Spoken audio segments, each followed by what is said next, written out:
twongeye kubaramutsa mu izina rya Yesu Kristo. Twari tugeze aho kubabwira rero ibimenyetso bigenda biboneka hamwe hamwe. Turavuga ku reka dusome ijambo ry'Imana ryanditse mu Baheburayo igice c'indwi, turavuga ku murongo wa 8 gushitsa ku 10. Turasoma mu izina rya Yesu Kristo ngo Yesu umuherezi mukuru mu buryo bwa Melikisedeki. Igice c'umunani gushaka umurongo w'8 gushaka ku 10 aravuga ngo kandi muri twebwe abantu bapfa nibo bahabwa ikigira 10, ariko muri ya majambo yandi cahawe ushingirwa intahe ko ariho. Kandi twoshobora kuvuga yuko Lewi umwe ahabwa ikigira 10 nawe yari yaragitanze muri Aburahamu, kuko yari akiri mu rura rwa sekuruza hamwe Melikisedeki yamusanganira. Rero hano hatubwira ngo ikigira 10 ngo gihabwa muri kino gihe, ikigira 10 gihabwa abapfuye. Ngo ikigira 10 gihabwa abapfuye nawe yari yaragitanze muri Aburahamu. Ariko avuga ukuntu yagitanze muri Aburahamu kuko yari akiri mu rura rwa sekuruza hamwe. Aburahamu yahawe ikigira 10 kuko yari mu rura rwa sekuruza hamwe Melikisedeki yamusanganira. Rero hano iri jambo ry'Imana ndiko ndahabwa tuvuga kuri ibi bimenyetso n'ibiki, nahawe iri jambo rivuga yuko ukuntu abantu bahabwa ibigira 10 bakabiha abantu bapfuye batariko bakorera Imana. Gupfa rero ni kwa kundi nabisobanura ndababwira nti abantu bapfuye mu buryo bw'impwemu. Rero muri kino gihe umuntu, kuko turazi neza ko ijambo ry'Imana yanditse ngo iyo turiko dutanga ikigira 10 tuba turiko dutanga ikigira 10 tuko dushikiriza dutanga dushitse kuvyo Imana yadutegetse gukora. Ariko mwico gihe uri kwatanga ikigira 10 uba uriko nawe wigwiriza ko imigisha. Twazi ijambo ry'Imana rivuga ngo mutange ibigira 10, mutange n'impezo n'ibiki mubike ahatagira inyenzi n'ingese. Gutanga rero ngo mwibikire mu bwami bwo mwijuru ahatagira inyenzi hatagira n'ingese. Rero mwico gihe nimba uri kuratanga, ijambo ryo ryatubwiye ngo dutange ngo hatagira inyenzi n'ingese, hatagira n'imbeba, hatagira n'ibindi byose. Nuko utanga ahantu hazima. Aho hantu hazima nuko utanga ahantu mu ishengero ry'Imana. Imana iri ahantu hari umukozi w'Imana vy'ukuri akorana n'Imana. Rero mwico gihe ni utanga niho uzoba wibikiye mu bwami bwo mwijuru. Ariko mu gihe uri kuratanga uhereza abapfu bapfuye, uba uriko urasesa, uba uriko urasesagura, uba uriko urinjiza inyatsi. Reka mbabwire kw'ivyo Imana yabimariyeho. Hano haravuga ngo yarambwira ngo kuri abo bantu bakwiye kumenya uko bamwe bagenda bandura inyatsi.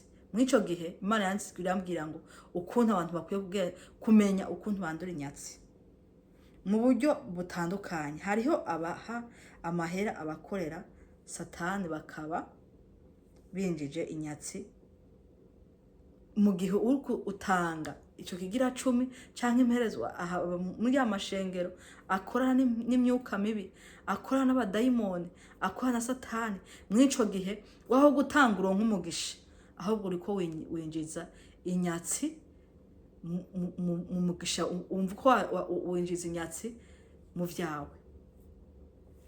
Uzosanga umuntu yarafite amafaranga, yarafite ubuzima bwiza, ariko biriko barayoyoka bigenda umuntu asigara ibintu vyo vyaramushizeko, akiyumvira ngo vyagenze gute. Nibe data igihe cose tuzi ko kukorera Imana, aho kugira ngo uronke umugisha ugasanga ibintu vyawe biko biragenda burundu. Nimba kare wahora uzi yuko winjiza agastoke canke ugasanga ufite agasitoke, ahandi ufite ibi na bine biri, ugasanga ahubwo hageze n'igihe n'agasukara akanusu k'isukari utakikaronka. Unemba ku kazi, wari ufite akazi ugenda ugakora, ukamenya uti ndasevinga hano, aya nandi yakoresha ibi, hano ndakora bino, ugaca usanga utuntu twawe vyaragiye byose. Ahubwo no kugira ngo ushobore no kuriha inzu ubayemo bikaba ibibazo, kugira ngo ushobore umwana aje ku ishuri zikaba intambara, canke ugasanga ahubwo n'umwana ishuri arivuyemo, ugasanga ahubwo mbere n'aka kazi wari ufise karaheze, ugasanga abantu bakora business ahubwo baranahombye. Iyo ni Imana ugiye gusenga, atakindi uzi ko wiyagize, niba atavyaha atabike. Rero bene data, no kuraba neza, no kuraba neza, kuko wa mugisha wari ufite bawutwaye, umugisha wari ufite bawutwaye. Ahubwo ubu wewe urukurakora uraruha, ahubwo abadayimoni bakaza bakakonka, muko gukonka ni ugutwara utuntu twawe twose, ukazosigara warakokotse, ukamana agahinda, ukamana amaganya. Noneho mu nyuma ugasanga ibyo gusenga bivuyemo, utanga kuja mu vyaha. Wahora udasambana ugatanga kuja gusambana, wahora utanywa ukaza kunywa kuri stress abaye nyinshi, wahora utari umusumu ukaja kwiba, wahora utari umwica ugatanga kuba umwicanyi, kugira ngo ugirene amafaranga. Satani akayagizene akamaze kugufata, mu nyuma ugasanga ugenda kwiba bakwiciyeyo, ntubaye igitambo. Ugasanga noneho urivye, urakubiswe, uterewe mu gasho, mu nyuma ugafira, byose biba bigizene babipfuye. Rero ija muri yo tubwira ngo igisuma ntikizaho n'ikindi, ko atari ukwiba n'ukwica. Rero mwumve impembo ya Satani. Hano baratubwira ngo abakozi ba Satani abandi bagatanga ivy'icumi canke amashikanwa mu mashengero y'abakozi ba Satani, ivyabo bigatangura kwinjiramwo abadayimoni. Nibo kenshi bazokubwira ngo ronka umugisha, zina amafaranga, ahubwo bariko bagutwara umugisha wawe uriko ukora amasezerano utabizi. Rero bene data, igihe Imana bimpa naravyandika, ubu ndiko ndasoma. Ugasanga bariko bagutwara umugisha wawe uriko ukora, ugasanga rero mw'ico gihe wanya amafaranga utanze, ahubwo ukoze isezerano na Satani, ukoze isezerano n'abadayimoni.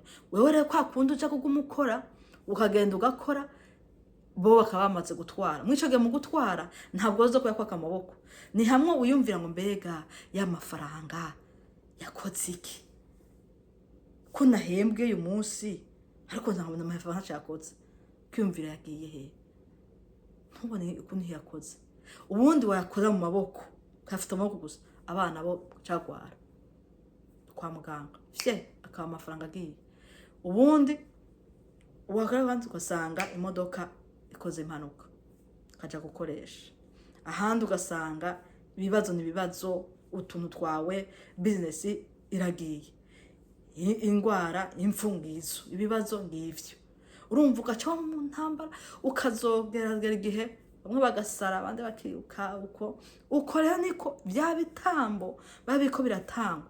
Aho ndumva mvuze ku bintu biboneka by'ubutunzi bifatika. Abandi nabo mwafise imitwaro, bamwe bafise imitwaro, umva umwe ngo ntavyara, uwundi ngo ntavyara, abandi ngo ntibarongowe, abandi ngo ntibarongowe, abandi ngo ntibarongoye. Ivyo vyose ugasanga bariko biruka muri amasho gusengerwa, kwagiye gusenga. Ntabwo ari kwa gusengera, ahubwo kwa kurunda ko nibindi, ariko kurunda ko nibindi. Wowe uzokwama urarindira Imana yaravuze, Imana izokora, Imana yarageze ukunuku. Ntabwo ari Imana yo mwijuru yavuze, ntabwo ari Imana yo mwijuru yavuze. Uzorindira utebe usaze, nyamara cyo bavuga ngo Imana yarabeshe. Imana yarabeshe, ntabwo ikora. Imana irakora, Imana irakora, ariko ikikorera uri hehe? Ariko irakora. Ndabwiza ukuri, ibintu vya kino gihe biteye ubwoba. Muzobe murabe mu bicaniro byinshi uzoraba ibikorerwayo.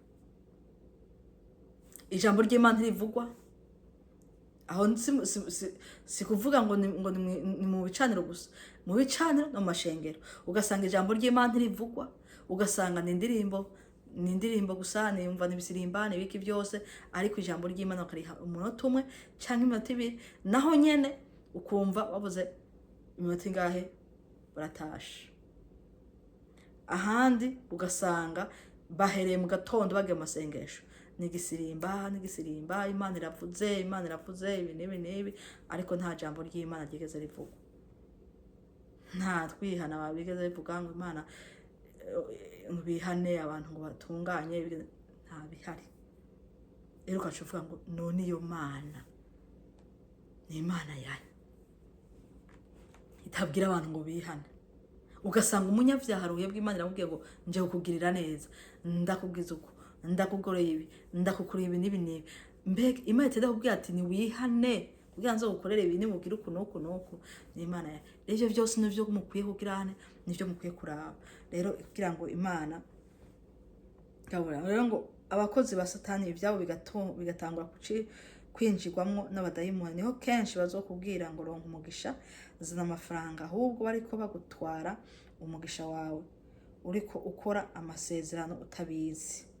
Mwico gihe rero ko gusa amafaranga ngo cyagi usanga ko banguza amafaranga ngo bambu ubukene bwawe, amafaranga hajya wowe uri kurakora amasezerano, kuko amafaranga iyo bayatwaye bayamurikira abadayimoni, wowe ukaba wakoze isezerano Satani utavuze ngo wavuze ngo wasezera cyangwa ngo wasinye, ariko kujya kuntu watanze y'amafaranga yawe wasezeranye ibintu byawe byose wasukanije na Satani. Rero Satani azaza anubamwo bita bintu byawe, utebe unanirwe, tewe wicuza uvuga uti ese ibintu ndimo nibiki, wumve ko nawe urengewe, utewe uyakire. No beshe babwose ukuvuga ngo rarengerwa, ahubwo bariyakira. Umuntu araza ngakiyakira akavuga ngo nta kundi, akabona ko ari bwo buzima. Ariko Imana yo mwijuru dufitiye urukundo, kuko ico gihe hari n'igihe utiyakira ngo ugume nyine wihangaye ngo uri umugororotsi, ucuja mu vyaha, ahandi ukidodomba, ahandi ukicira inzira, ukavuga ngo mwico gihe kuko ntabwo uri mwishengero, mwico gihe kandi ntabwo uri gukontororwa n'Imana, nta vyiza ukora. Umva ko kuri vyiza guteka cyo gukontororwa n'Imana. Mwico gihe ucuja mu vyaha fendofe ukaja muri gehenomu.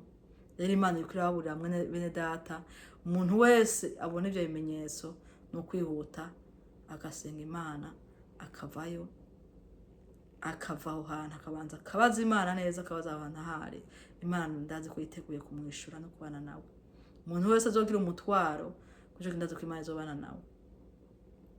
Rero ndetse n'abashaka gusaba ubufasha bwoko umuntu yafasha kusenga, nabwo turahari. Imana yo mujizo dushoboza, nubwo imyanya bitoroshe, ariko icyo tuzi nuko nubwo wamfukama rimwe gatoya gusa ukabwira Imana suko yibwiye amajambo menshi, ariko igikuru nuko iraba mu mitima yacu, naho yaraba mu mutima ikabona ko wagize umutwaro mwene so, ndazi ko Imana izobikora.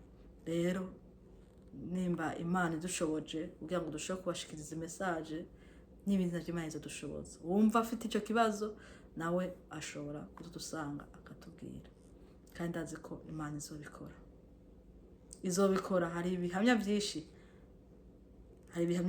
Imana izobikora. Azo tuzobahazogera igihe tubashikiza nabwo nyene tuzobabwira.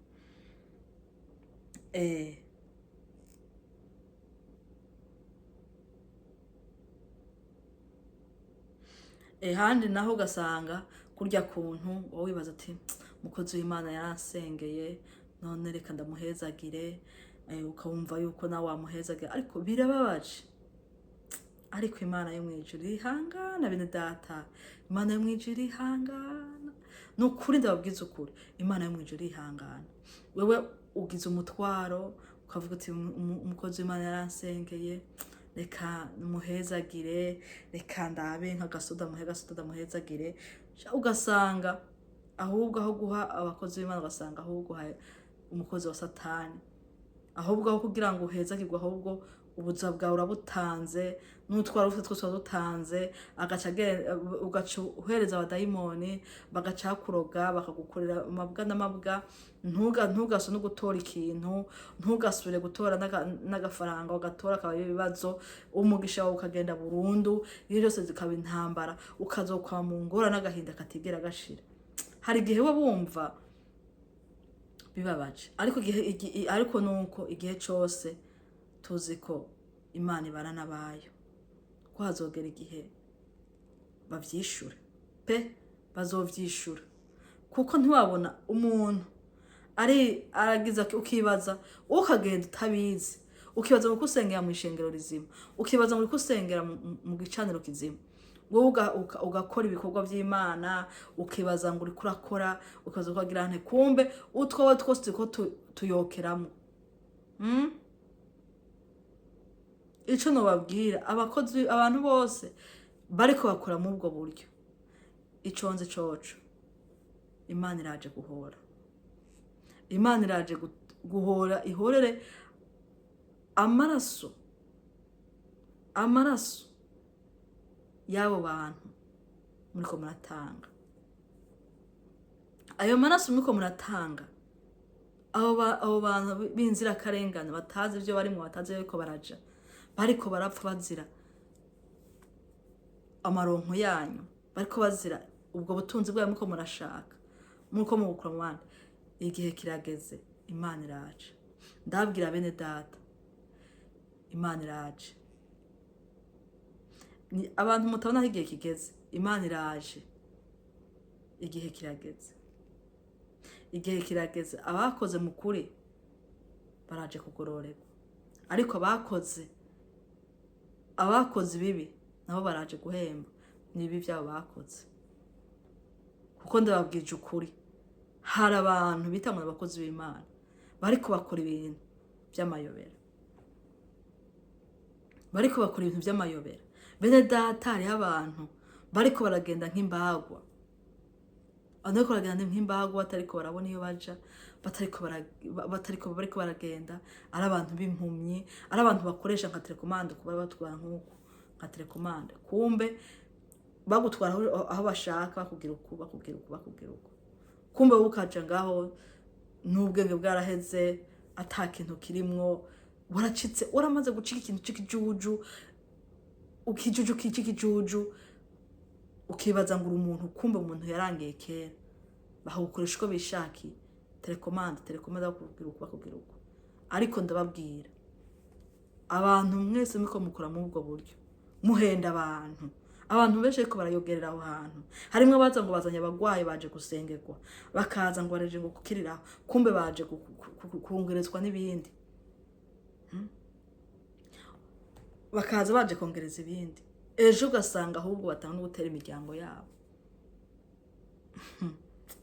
Bene data, igihe tugezemo ni igihe c'intambara, ni igihe kitoroshe, ni igihe mu bisanzwe. Iyo umuntu ariko arabivuga abizi, cyangwa umuntu akabivuga hari icyo ariko arabibonaho, wumva agahinda kakwishe. Ikimbabaza kenshi, ikambabaza nkumva mbabara, nuko mbabazwa nuko hari abantu benshi batabiraba ngo bavyumve. Imana muri kino gihe iguma iburira abantu, kugira abantu bahunge, bariko barapfa. Ariko harimwe abantu bamaze gufatwa n'idini, ryamaze kubafata rikabazinga, naho babona ibi bimeze gute batakwigera bavayo. Babona ibi bimeze gute batakwigera bavuga ati reka turabe duhwihwishe, turabe neza ibi ntawe uriko biraje niba biriko birapfa. Ariko ikibazo kihari, ntuzohava uvuga ngo uzohava wicara ngaho ngo usengereho aho hantu uri ngo bikunde. Ubanza ufata akanya gato uvuga uti je ndavumaze, reka mve hano nje mu rugo, ufata akanya keza, wemere urara amajoro, wemere uhebe ivyo kurya, uririra Imana. Ukabuzi ko ivyo bintu utabigiyemwo, ukabuzi ko atanyungu nimwo wabisizemo, utanzi n'ivyo ari byo, Imana izokubohora. Ariko umuntu wese azi ko akora ivyo bintu ku nyungu ziwe, Imana iraje guhorera abana bayo. Intama zayo mwanunuje mukica mukagezayo, Imana hari igihe muzicuza. Nukuri mfite agahinda kandi numva afite agahinda, numva afite n'ishavu ukuntu nibutse ukuntu umuntu uri gufata abantu ukababeshabesha ngo uriko urabatwara ngo ubatwara mu ijuru, ukabatwara uko wigombeye, ariko hirya ejo bakazosanga bagiye muri Gehenomu. Ubutumwa buravugwa abantu bakihana, ahubwo wowe ukaba uri mu bagwanya ubutumwa bwiza, uri kurwanya abakozi b'Imana ariko bavuga mu kuri. Uyu munsi ni uri kurabagwanya. Umuntu akakora ayo mabi n'ayo mabwa, Imana iraje. Birababaje bene data, birababaje, n'agahinda gateye ubwoba. Rero bavuga ngo bagatwara ngo umugisha rero mube maso. Iyo ukora ikintu banza usenge. Iyo ugomba gukora ikintu banza usenge. Iyo ugomba kugenda nimba wagenda gusenga, nimba ujya mu mwanya mashenga cyangwa ugenda mu gicaniro, banza usenge Imana bari kurongora. Canke iyo ugomba gukora ikintu nimba ari umuntu ugomba guhezagira, so kuvuga ngo ucufatwa urangana n'amarangamutima n'ibishobisho ukora urya muntu kunuku, banza ufate umwanya usenge, kuko aya maso y'umubiri siyo tuzorabisha. Aya maso mu bintu yarabisha azoguhenda, kuko ntabwo uzosanga bagaragara ku maso, ariko uzosanga ari umuntu nkawe. Ndetse usanga mbere ku vy'inyuma akurusha no gukiranuka. Ku vy'inyuma agerageza uburyo bwose ahakurira ko ari umuntu akiranutse, ariko ari umukozi wa Satani wari kuri mission. Rero fata ikintu cyawe ushaka gukora, fata umwanya ubanza ugisengere. Araho ugomba kubanza kuja gusengera, fata umwanya ubanza ubisengere, Imana izokwishurira. Ngo ushishoze neza aho ico gikorwa ugikoze, kuko hari igihe wowe ubwawe usanga witanze ukidandaza. Rero aha ni ibimenyetso twavuga ku bantu, usanga hari abantu usanga bahereza, tuvuge amafaranga, twagiye mu byo kuvuga mu buryo bw'amashengero, mu buryo bw'ibicaniro, ariko hari no mu buryo busanzwe. Abantu usanga bahanahana amafaranga, ugasanga uguranije amafaranga naka, cyangwa ugasanga uguranije amafaranga naka, cyangwa uramuhaye amafaranga, ariko nimba ari umukozi akora na Satani, iyo umuhaye amafaranga agenda akayakurogera ko nta gikintu kimusa gutora. Ico ukoze cyose gipfa, ibintu bikagupfana, ibi bikagupfana. Nimba ari ukugurana amafaranga, ahubwo agaca agerageza gukora ku buryo uzokwama uri kugurana, ntiwigire ushikaho ukazokwama uri ngurana usubiza, ngurana usubiza, nta gice wigire ushikako. Rero muri ico gihe cyose hari abakozi usanga bakorana na Satani, ugasanga muri ico gihe uyo utanze ibintu amafaranga yawe, ibibazo biguma bitera. Iyo utanze amafaranga ibibazo biguma bitera, canke iyo ukoze ikindi kintu mukoranye namba ari business, ibibazo bikaguma bitera. Ugakorana business n'umuntu, amafaranga yanyu agahonerayo, kuko wakoranye n'umuntu akoreshwa na Satani. Muri ico gihe ivyo bintu ndabivuga si ku bantu uvuga ngo n'abantu mu mashengero, hari n'abandi bantu basanzwe muri societe mwibi tugenderamwo, abo tugatubona mu bigari n'ibindi. Byo byose ni ivy'Imana nzogenda babwira ivy'Imana ibinganirizaho ku bantu, aho mukwiye kugendana, aho mukwiye kuvugana, ndetse no ku matelefone. Hari vyinshi Imana gihishura kubw'abantu bagenda bavugana, kuko muri ico gihe abantu bakorana nabo, iyo hari bakorogera ku matelefone, hari abakora ibintu biri, ugasanga abantu ntibaza aho ariko barapfira, kuko iki gihe ni igihe kitoroshe. Satani akora mu rwego rudasanzwe, abantu benshi badapfa gutora, atari umuntu ari mu buntu bw'Imana, atari umuntu ari mu mpemu yera wagenda muhishurira. Rero Imana yo mu ijuru ibaho umugisha. Turagushimiye Imana, turagushimiye ugira neza kwawe, turagushimiye urukundo rwawe, turagushimiye imigabo n'imigambi myiza dufitiye, turagushata ahwaye nawe mujura mu isi. Turagushimiye Imana ko uri kumwe natwe, uri kwatuganiriza, uri kwatubwira ko dukwiye kubohoka mu buryo bwose usanga tuboshwemo, canke ivyacu byaraboshwemo. Mana yo mwijuru, kugira ngo tubwire uko dukwiye kugenda, nuko dukwiye kwifata, nuko dukwiye kumenya nabo tugendana, kuko tuzi neza Imana turi muri ibyo bintu tugenderamo ntajo tuzogera tubonye, tuzi ko isezerano dusezeraniye ari ryo kuzobana mu bwami bwo mu ijuru. Ne turagushimira Mwami Yesu ukuntu uri twatuburira utubwira aho dukwiye kugendera n'ibyo dukwiye kubamwo ndetse n'inshuti dukwiye kugendera nazo, kuko Mwami Imana ijambo ryawe ratubwira neza ngo abagendera muri mpwemu yera ngo nibo bana abagendesha mpwemu yera nibo bana b'Imana. None nyakubahwa wera wa Israel turagushimiye ko watanga natwe ukasozana natwe kandi ukaba uri kumwe natwe, tugushima imbaraga za n'urukundo. Mwami Imana tukwese aho ubutumwa bwawe buzogera hose, ndetse abantu benshi dushishikare babohoka kandi bakira kubw'imbaraga zawe. Mana ndakwinginze haguhumuka amaso abantu bose Satani yizingiye, abo Satani yagiye akoresha mu buryo butandukanye, haguhumuka amaso baze babohoke kubw'imbaraga zawe. Ibisigaye turaguhaye kazi na karibu kuri Imana ishobora byose, uzubaye natwe muri byose, tugiye dukingiye akaba tugwanirira, ko tuzi neza yuko kenshi iyo umuntu agenda ariko ahishura amabanga ya Satani, Satani nawe yagabirije kugira ngo aze guteza ibibazo, ariko turasambuje impwembi n'abadayimoni mu izina rya Yesu Kristo. Imbaraga zose z'umwe zifatwe miri, ariko izina ryawe rishigwe hejuru. Ushishikare uturindira mu buntu bwawe, urinde abera bose aho bari, urinde ibyacu n'abacu, utugeze turwaye intambara zo buryo bwose, utegura imitego ya Satani n'abakozi bibuse y'imbaraga zose z'umwiza. Ibisigaye tuguhaye kaze abari gukontorora imitima yacu kugira ngo ushishikare ubana natwe muri byose. Urakoze utakubyumvise kandi ubikoze, dusenze mu izina ry'umwami wacu Yesu Kristo, amen. Yesu Kristo abaha umugisha, mushishikare mukora subscribe kugira ngo ibiganiro byose bizoza bica kuri Rahayiro TV bizogenda bibashikaho, kandi mukore na share, ndetse mukore n'amalike, ndetse mukore na commentaire, mutubwire nimba haraho byabashitseho canke byabayeho, nabwo mushobora kubishiraho, mushobora ko kwandika muri commentaire, ha umuntu akabafasha gusenga. Naho utokwivuga ntacyo bitwaye, n'uwivuze naho ntacyo bitwaye, ko naho utokwivuga umuntu ashaka gusoma message agasoma commentaire akabafasha gusenga.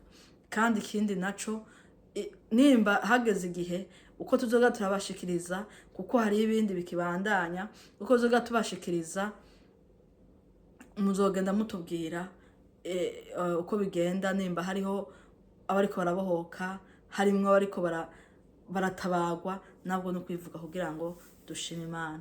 Ibisigaye rero Imana ishishikare bahezagira, tuzoshishikara tubashiraho n'izindi kuko ni nyinshi Imana yatanze, ndetse ni byinshi tuzogenda tubashikiriza, kandi azi ko muzogenda muhezagirwa. Imana yo mu ijuru ibahe umugisha, amen.